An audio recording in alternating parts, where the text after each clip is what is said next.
System activate అయినట్టుగా కనబడుతోంది. దీని మీద ఒకసారి పుల్లారావు గారు, రెండో రాత్రి వరుసగా జరుగుతున్న ఈ దాడిని మీరు ఎలా అంచనా వేస్తున్నారు? ఒకటి ఇది మనం అనుకున్నట్టుగా ఇది అప్పుడే పాకిస్తాన్ తగ్గదు. ఎందుకంటే ఈ అన్నిటి మధ్యన కూడా ఇంకొక మోటివ్ ఉన్నది. నరేంద్ర మోడీ ఇమేజ్ ని కూడా ఇంపాక్ట్ చేయాలని.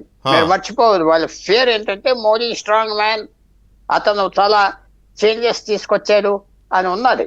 అది కూడా ఇమేజ్ కూడా డ్యామేజ్ చేద్దాం. తర్వాత మనం వాళ్ళు చాలా తక్కువ అంచనా వేయకూడదు. వాళ్ళ దగ్గర కూడా వాళ్ళ డిప్లొమాట్స్ లో, వాళ్ళ డిఫెన్స్ లో స్ట్రాటజీస్ ఉన్నారు, వరల్డ్ లెవెల్ స్ట్రాటజీస్ ఉన్నారు. ఇప్పుడు మీరు ఎక్కడికి చూస్తున్నారు, మీరు చూస్తున్నారు కదా, ఎంతో మంది పాకిస్తానీస్.